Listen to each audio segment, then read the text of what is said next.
Baik Prof, pada hari ini topik kita cukup menarik ini Prof, tentang hubungan antara dua pendekatan atau dua macam metodologi dalam penelitian, yaitu kuantitatif dan kualitatif. Apakah perbedaan dari dua macam pendekatan ini hanya perbedaan antara numerikal dan penjelasan deskriptif, atau ada hal yang lebih jauh lagi yang perlu kita ketahui terkait dengan hal ini?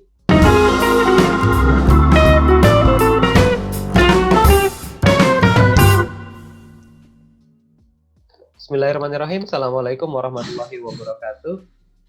Pada hari ini kita berjumpa kembali dengan UMK Talks Academy di episode ke-11 bersama dengan narasumber kita, tentunya Profesor Ali Sauka, PhD.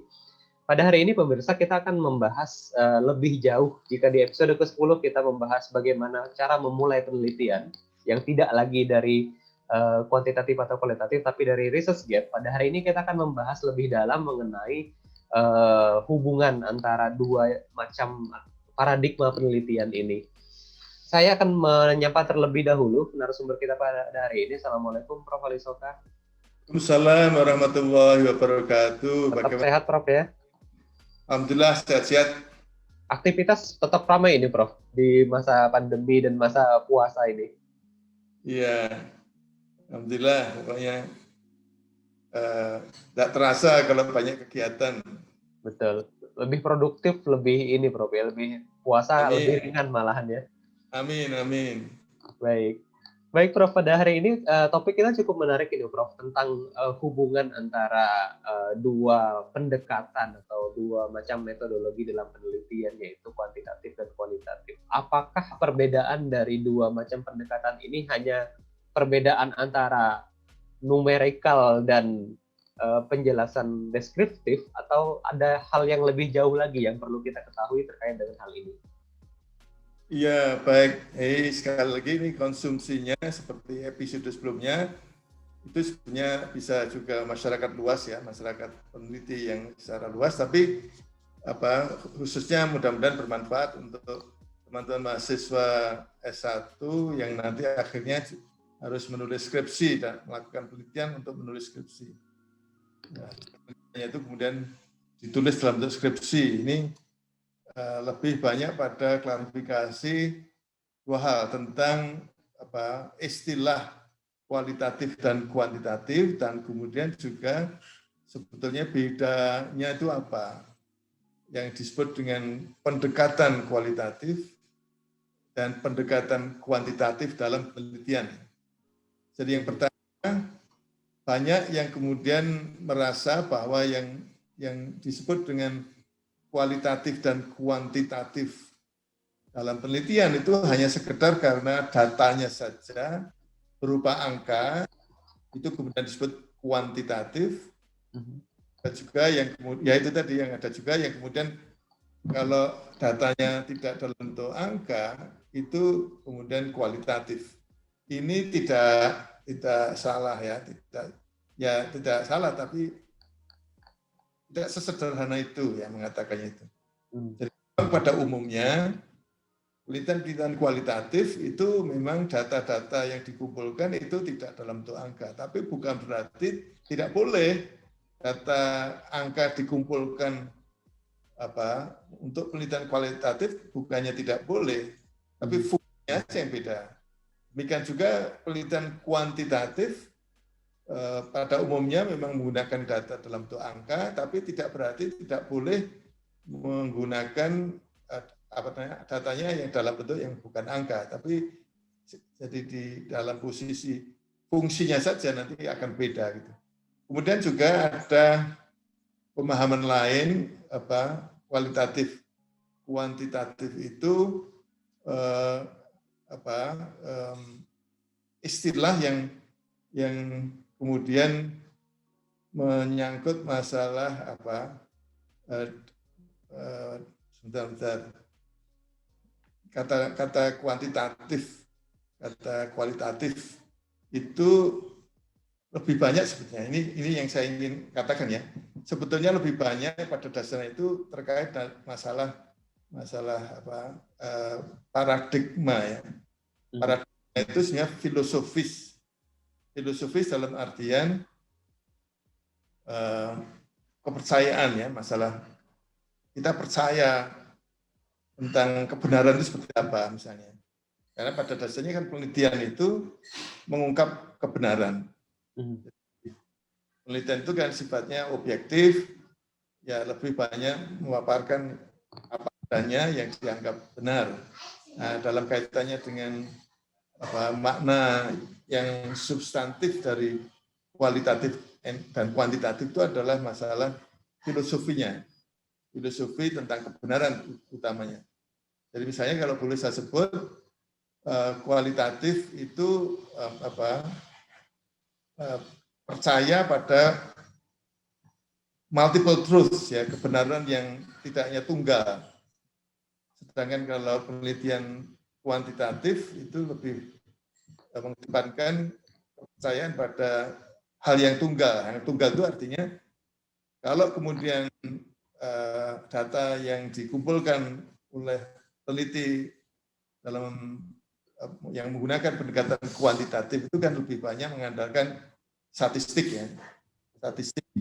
Jadi katakanlah statistik inferensial yang mengatakan apakah ada beda yang signifikan atau tidak, misalnya ada korelasi atau tidak, misalnya dilihat dari analisis datanya menggunakan statistik. Ini kalau kemudian sudah dilakukan dan memang datanya itu data yang dikumpulkan dan kemudian ada kesesuaian antara data dengan statistik yang digunakan, kemudian mengatakan ada korelasi misalnya, maka kemudian siapapun akan juga meyakini itu sebagai satu kebenaran tunggal. Ya, kebenaran tunggal saja. Jadi artinya siapapun akan mengatakan iya betul ada korelasi dengan argumentasi statistik. Jadi believe in multiple truths, kepercayaan terhadap kebenaran yang tidak tunggal itu pada kualitatif, sedangkan yang kuantitatif itu kebenaran tunggal. Yang ingin saya contohkan pada kebenaran lebih dari tidak hanya tunggal itu misalnya keberhasilan sekolah, keberhasilan kurikulum, ya, kurikulum nasional misalnya, itu kalau diteliti secara kualitatif ya mendalam begitu, dengan melibatkan stakeholders, pemangku kepentingan yang beda-beda, ada mungkin kepala dinas, ada kepala sekolah, ada pengawas, ada guru, ada siswa, ada juga orang tua, itu misalnya semua dilibatkan, katakanlah gitu, maka bisa saja stakeholders, pemangku kepentingan yang beda-beda ini tidak sepakat terhadap kesimpulan apakah kurikulum itu berhasil atau tidak. Bisa juga beda-beda, tapi itu semuanya bisa benar gitu karena sangat tergantung pada perspektif, ya, pandangan, kepentingan yang beda-beda tadi. Inilah yang kemudian disebut dengan multiple truths, kebenaran yang tidak tunggal, yang kemudian itu dengan argumentasi atau data yang beda-beda itu tetap saja semuanya dianggap benar dengan dasar argumentasi dan pandangan masing-masing.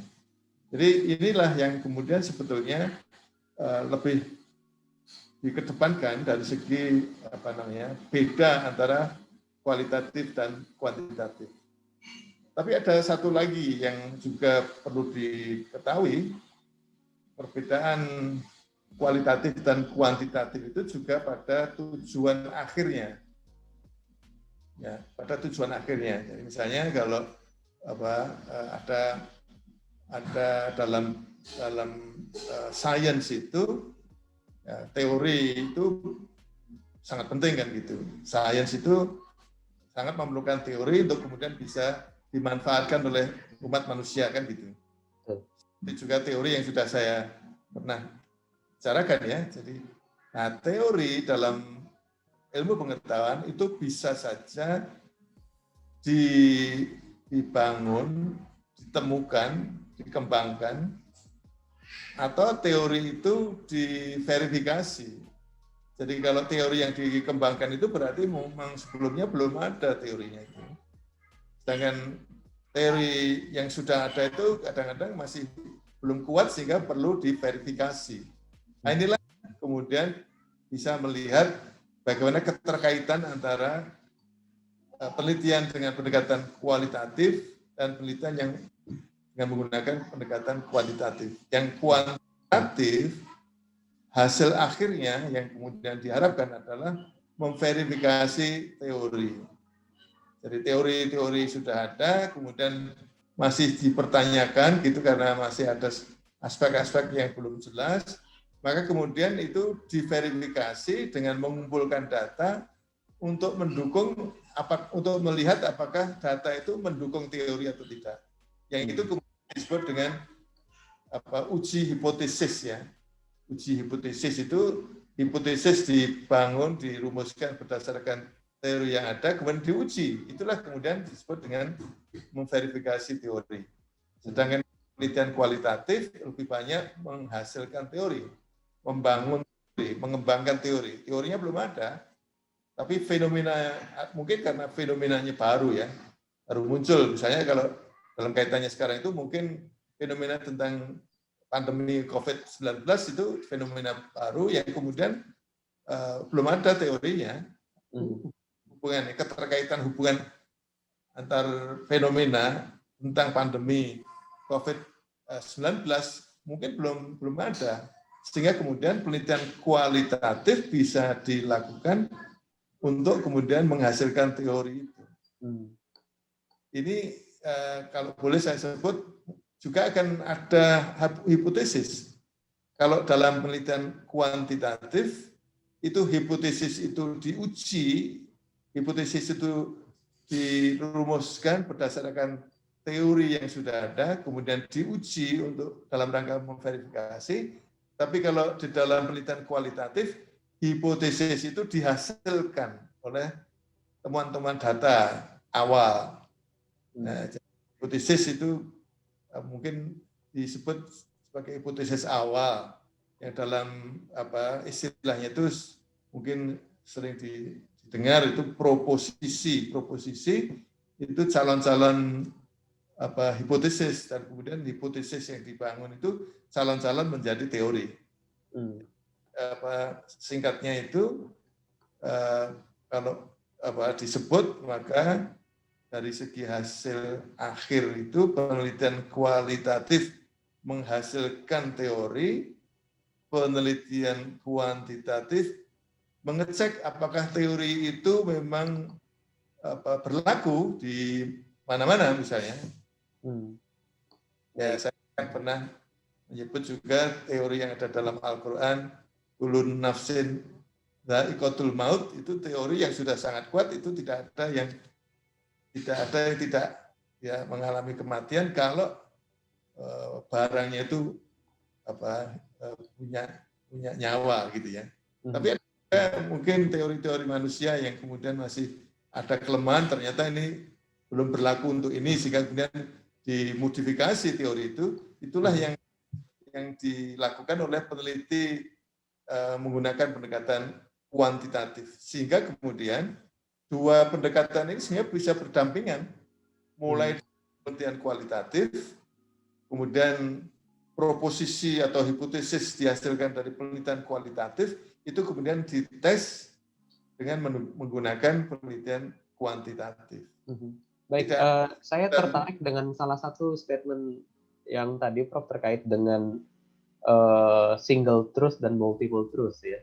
Jadi kalau di kualitatif itu menganut paradigma multiple truth, itu berarti kan ada subjektivitas, ancaman subjektivitas terhadap hasil dari penelitian. Bagaimana kita mengatasi atau memahami hal tersebut, Prof? Ya, sebetulnya istilahnya bukan subjektivitas, karena pada dasarnya itu kan perspektifnya beda, konteksnya beda. Jadi ya itu kebenaran, bukan subjektivitas. Kebenaran yang kemudian relatif karena beda argumentasi, beda konteks gitu. Jadi misalnya kalau orang tua kan kepentingannya itu bagaimana anak-anaknya dalam bentuk misalnya tadi penelitian tentang sebuah kurikulum itu dianggap berhasil atau tidak, ya kalau orang tua itu kan kepeduliannya bagaimana anak-anaknya itu betul-betul bisa memperoleh hasil belajar yang bagus, ya. Tapi mungkin kepala sekolah bisa punya perspektif lain, karena kepala sekolah itu kan melihatnya secara keseluruhan, dan juga ada faktor-faktor yang kemudian bisa membatasi gerak yang dilakukan oleh kepala sekolah dan seterusnya.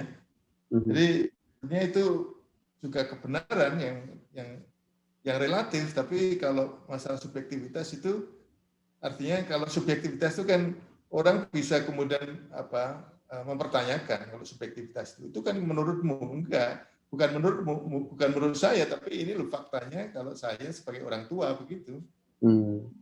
Bukan kemudian kalau subjektivitas itu kan masih dipertanyakan oleh karena sangat tergantung pada opini. Ini bukan tergantung pada opini, perspektif itu pandangan dalam artian karena didukung oleh data-data, oleh suasana, oleh atmosfer ya, untuk dan konteks peranan masing-masing.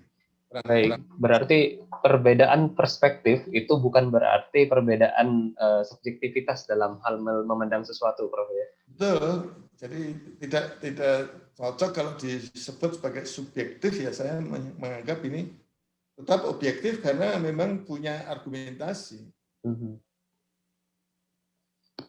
Baik, demikian kita episode untuk ke-11 pada hari ini. Prof, cukup menarik sekali pembahasannya ya, terutama terhadap paradigma baru yang ada, yang selama ini kita pahami ya, bahwa penelitian kuantitatif hanya terbatas pada angka, sementara kualitatif bukan pada angka. Ternyata lebih fundamental daripada itu, bahwa bagaimana kita melihat suatu kebenaran di dalam penelitian. Begitu, Prof ya?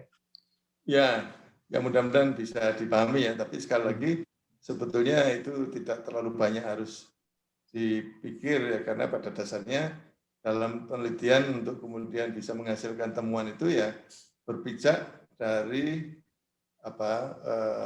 bagaimana adanya research gaps yang kemudian mau dilanjutkan untuk kemudian bisa menghasilkan sesuatu baru mikir tentang ini metodenya seperti apa, gitu aja. Baik, terima kasih banyak atas sharing ilmunya pada hari ini, Prof. Ali Saukah. Sangat menarik sekali dan sangat bermanfaat sekali, karena ini adalah pengetahuan yang baru bagi saya mungkin dan bagi teman-teman yang lain, bahwa perbedaan fundamental antara dua penelitian tersebut itu jauh lebih penting daripada jenis data yang kita koleksi. Terima kasih banyak, Prof. Ali Saukah. Ya, sama-sama. Terima kasih. Sampai berjumpa kembali di episode berikutnya, episode 12, dan kita akhiri dulu episode 11 pada hari ini. Saya akhiri. Assalamualaikum warahmatullahi wabarakatuh.